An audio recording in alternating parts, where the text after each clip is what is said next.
Alhamdulillah, alhamdulillahilladzi nahmaduhu wa nasta'inuhu wa nastaghfiruh wa na'udzu billahi min shururi anfusina wa min sayyiati a'malina. May yahdihillahu fala mudilla lahu wa may yudlil fala hadiya lahu. Asyhadu an la ilaha illallah wahdahu la syarika lahu wa asyhadu anna sayyidana wa nabiyyana Muhammadan 'abduhu wa rasuluh wa safiyyuhu min khalqihi wa habibuhu ballagha ar-risalata wa adda al-amanata wa nasaha al-ummah wa kashafa Allahu bihi al-ghummah wa jahidun fi sabilillahi hatta atahu al-yaqin. Salawatu rabbi wa salamuhu alayka ya sayyidi ya Rasulullah. فيا أيها الناس اتقوا الله فقال الله تعالى في كتابه العزيز وهو أصدق القائلين أعوذ بالله من الشيطان الرجيم بسم الله الرحمن الرحيم يا أيها الذين آمنوا اتقوا الله حق تقاته ولا تموتن إلا وأنتم مسلمون. فقال النبي صلى الله عليه وسلم في رواية الحديث قال النبي صلى الله عليه وسلم إنما الأعمال بالنيات وإنما لكل امرئ ما نوى إلى آخر الحديث. صدق الله العظيم وصدق رسوله النبي الكريم ونحن على ذلك من الشاهدين والشاكرين والحمد لله رب العالمين. Ayuhal ahibbatul kiram, hari ini kita masih berada di bulan yang agung yang bernama bulan Muharram, yang di dalamnya dinisbatkan dengan awal tahun Hijriyah. Bercerita tentang Hijriyah, tak terlepas kita dari menceritakan sosok manusia agung, manusia yang mulia. Itulah dia Sayyidina Rasulullah Muhammadun sallallahu alaihi wasallam. Ketika kita melihat ada periode Makkah, ada periode Madinah, ada tempat kelahiran Rasulullah, ada tempat mensyiarkan Islam bagi Rasulullah.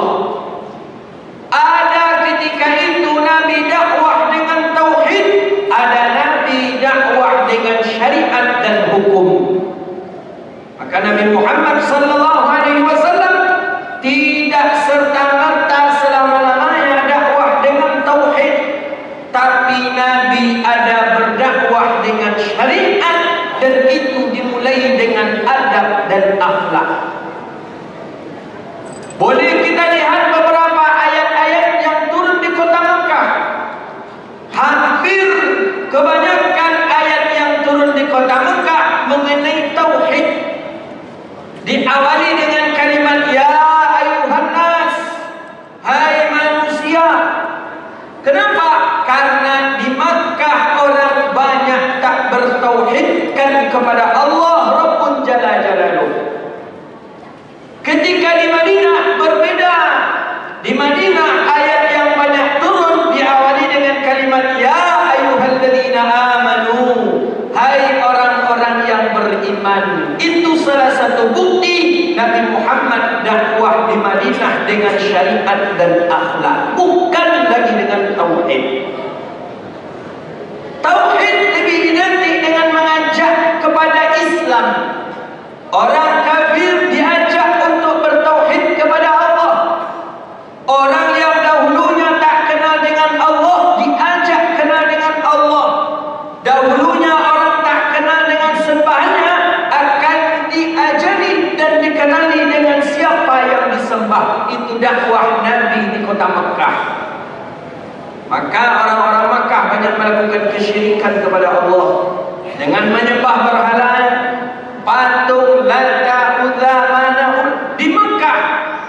Tapi ketika Nabi di Madinah, tidak lagi Nabi ibadahkan, tidaklah Nabi berdakwah dengan tauhid, tapi dengan syariat dan akhlak adab. Maka hari ini, bagaimana dengan dakwah kita hari ini? Tentu lebih lagi dakwah kita hari ini bukan dakwah tauhid, tapi dakwah bagaimana orang yang sudah beriman kepada Allah, orang yang sudah memiliki Islam, tapi dia kenal dengan Islam dan syariat dia itu sendiri. Hari ini kita tak mendakwahi orang kafir lagi. Hari ini kita mendakwahi orang muslim agar meramaikan masjid, agar orang muslim datang ke masjid salat Jumat, agar orang muslim melaksanakan sunnah Nabi, agar orang muslim berpuasa, agar orang Islam mensyiarkan Islam. Itu dakwah kita hari ini, bukan lagi tauhid. Ini ada orang hari ini dengan metode dakwah tauhid. Sehingga apa? Orang yang sudah jelas-jelas beriman, orang yang sudah jelas-jelas Islam, mereka katakan kafir karena berbeda manhaj dengan mereka. Ini metode dakwah yang salah dalam kacamata syariat. Maka tengok ayat Allah.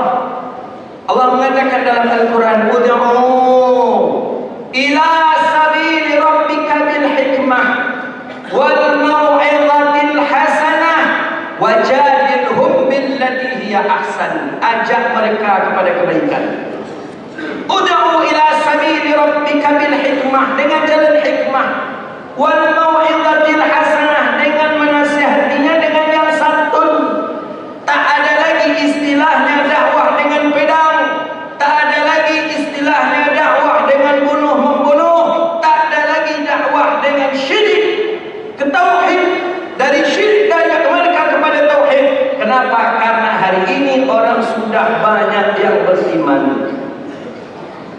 Oh, bagaimana dengan dakwahnya orang-orang yang hari ini ketika mereka tidak masuk ke kelompok mereka, kemudian mereka anggap kafir? Nah, dakwah yang seperti inilah yang salah. Ingat hadis Nabi ketika Nabi sampai di Madinah. Banyakkah Yahudi di Madinah? Banyak. Hadis di dalam Sahih Imam Al-Bukhari, ketika nampak di menara hidup apinya orang Majusi, besar api orang Majusi hidup, itu tanda, kata baginda Nabi, Majusi sedang melaksanakan ibadahnya. Majusi ibadah dengan memakai api. Hadis dalam Sahih Imam Al-Bukhari. Kemudian wanaqusha bin Nasara, berbunyi lonceng di Madinah. Itu tanda orang Nasrani sedang ibadah. Muslim, bagaimana tanda seorang Muslim melaksanakan ibadah? Kata baginda Nabi kepada Sayyidina Bilal, "Adzana ya Bilal." Azanlah Bilal untuk menandakan waktu salat kita masuk. Adakah Nabi memerintahkan padamkan api Majusi? Tidak. Adakah Nabi memerintahkan hancurkan loncengnya Nasrani? Tidak.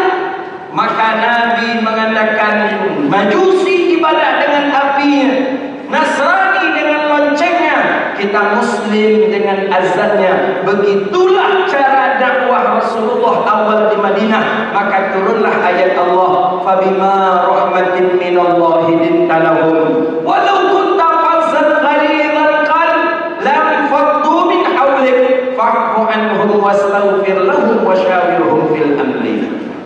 Kata Allah, ya Muhammad, engkau mendapatkan simpatik, engkau mendapat simpatik dari hati mereka, orang-orang Yahudi.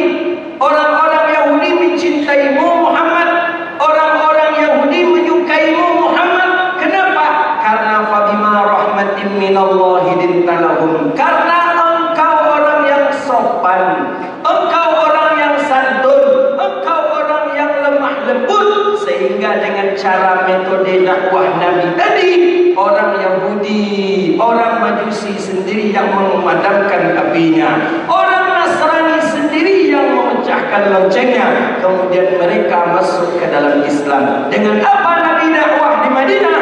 Nabi dakwah di Madinah dengan akhlak dan adab. Ini yang harus kita tiru hari ini. Tak modalkan lagi dengan pedang.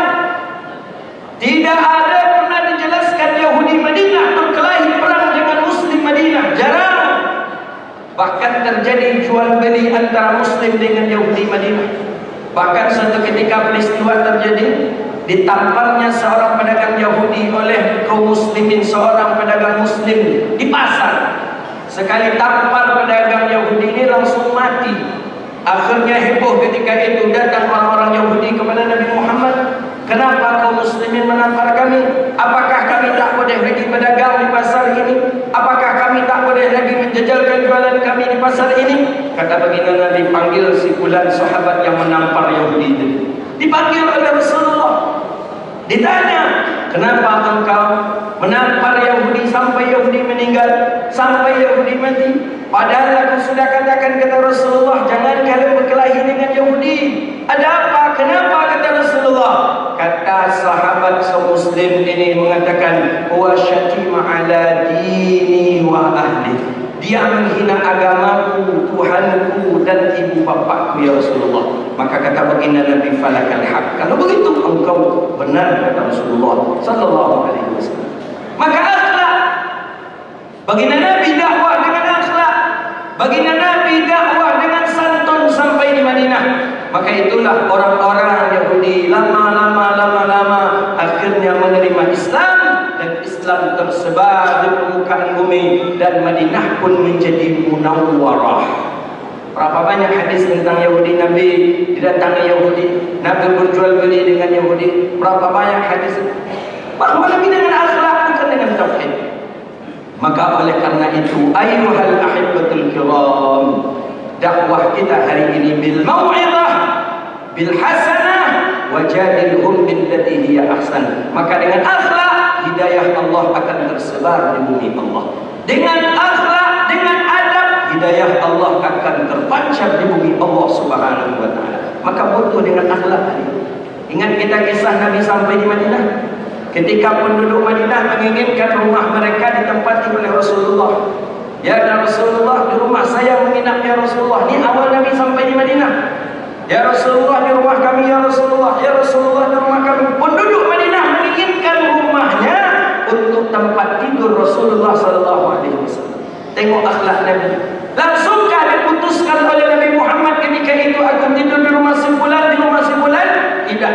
Tapi kata baginda Nabi, biarlah unta ini berjalan sendiriannya, kata Rasulullah dalam hadis Syama'il Muhammadiyah Imam Tirmizi. Biarlah unta ini berjalan sendiriannya.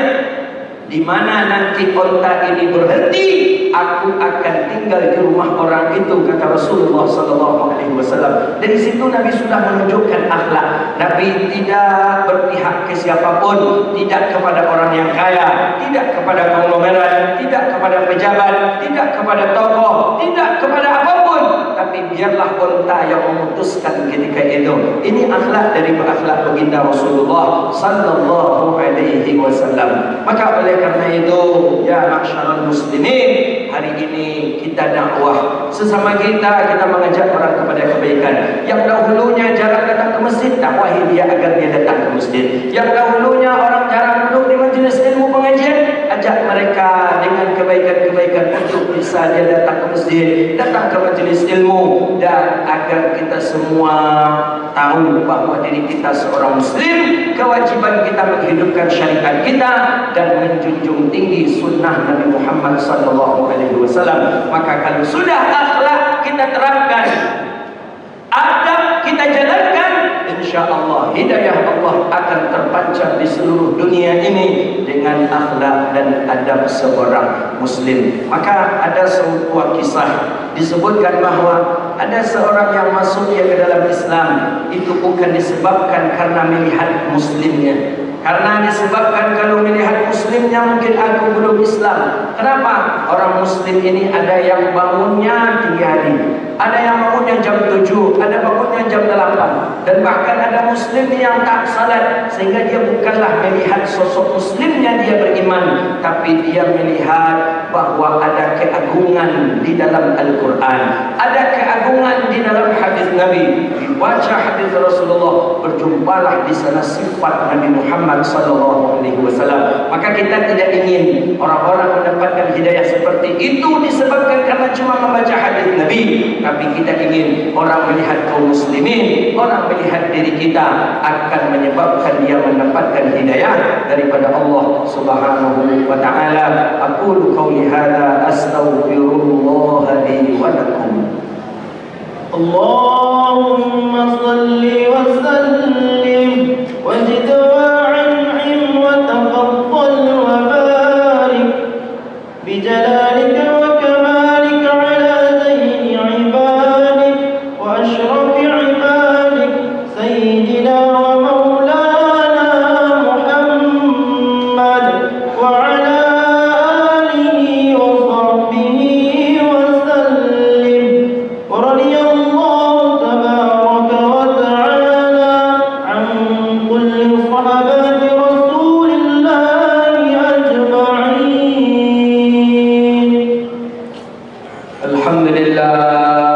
Alhamdulillah wahibil atiyah, wassalatu wassalamu ala khairil bariyah sayyidina wa nabiyyina wa habibina Muhammadin ibni Abdillah wa ala alihi wa ashabihi dhawi nufusi zakiyah. Asyhadu an la ilaha illallah wahdahu la syarika lah wa asyhadu anna sayyidina wa nabiyyana Muhammadan abduhu wa rasuluh wa safiyyuhu min khalqihi wa habibuh, ballagha ar-risalata wa adda al-amanata wa nasaha al-ummah wa kashafa Allahu bihi al-ghummah wa jahidun fi sabilillahi hatta ataahu al-yaqin. Salawatu rabbi wa salamuhu alayka ya sayyidi ya Rasulullah. Faya ayuhan nas ittaqullah. فقال الله تعالى في كتابه العزيز وهو أصدق القائلين: أعوذ بالله من الشيطان الرجيم، بسم الله الرحمن الرحيم، يا أيها الذين آمنوا اتقوا الله حق تقاته ولا تموتن إلا وأنتم مسلمون، إن الله وملائكته يصلون على النبي، يا أيها الذين آمنوا صلوا عليه وسلموا تسليما، اللهم صل على سيدنا محمد وعلى آل سيدنا محمد كما صليت وسلمت وباركت على سيدنا إبراهيم وعلى آل سيدنا إبراهيم، وبارك على سيدنا محمد وعلى آل سيدنا محمد كما باركت على سيدنا إبراهيم وعلى آل سيدنا إبراهيم في العالمين إنك حميد مجيد. وارض اللهم عن سادتنا الخلفاء الراشدين أبي بكر وعمر وعثمان وعلي وعن أصحاب رسول الله أجمعين. اللهم اغفر للمؤمنين والمؤمنات والمسلمين والمسلمات في البر والبحر الأحياء منهم والأموات. اللهم اجعل بلدنا بلدة طيبة ورب غفور. اللهم أعز الإسلام والمسلمين، اللهم انصر المسلمين في كل مكان يا رب العالمين. اللهم أعز الإسلام والمسلمين، اللهم ألف قلوبنا كما ألفت بين المهاجرين والأنصار يا رب العالمين. اللهم حسن أخلاقنا، اللهم احسن أخلاقنا بأخلاق القرآن، اللهم احسن أخلاقنا بأخلاق سيدنا محمد صلى الله عليه وسلم. ربنا آتنا في الدنيا حسنة وفي الآخرة حسنة وقنا عذاب النار. عباد الله، إن الله يأمر بالعدل والإحسان وإيتاء ذي القربى وينهى عن الفحشاء والمنكر والبغي يعظكم لعلكم تذكرون. فاسألوا الله يعطيكم ولذكر الله أكبر. أقيموا الصلاة.